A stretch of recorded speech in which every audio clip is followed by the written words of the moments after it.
Brother wants to find out the Copa America and the Euros, which one ranks higher. I'm going to do my best to try to explain it, but mind you, there has not been any yardstick, any metric to measure which one is higher, right? Everything is just logical.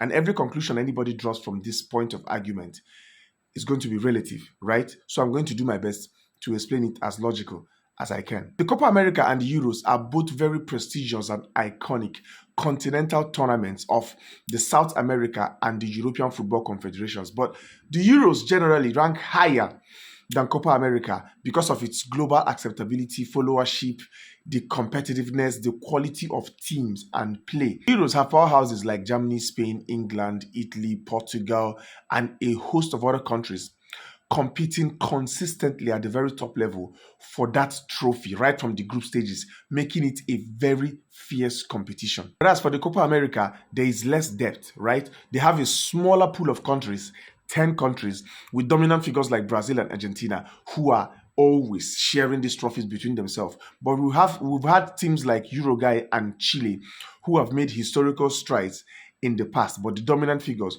remain Brazil and Argentina. Now, while the Copa America is very, very iconic, it is smaller in scale and regional in focus, which limits its global reach and acceptance, as against the Euros, which have a wider, bigger acceptability and viewership due to the caliber and the quality of leagues in Europe and the quality of players that compete in Europe. Now, in historical significance, Copa America is way older than the Euros, started in 1916, but Euros that started in 1960 have grown over the years to surpass it in terms of acceptability and dominance, partly due to the dominance of Europe in world football. In terms of organization, the Euros follows a more structural pattern, a consistent pattern, because it is played once every 4 years and follows a very consistent pattern of qualification called the qualifiers to the Euros.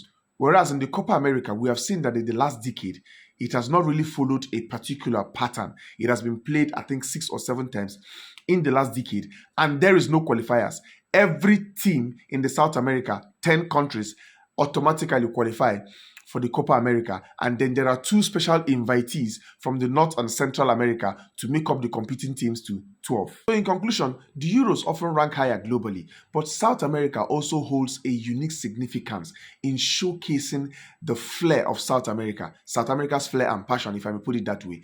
And like I said in the beginning, it ultimately depends on whether you value depth in competition or a regional football heritage. Both are iconic in their own ways, but like I said from the beginning, it will always end in a relative point of view.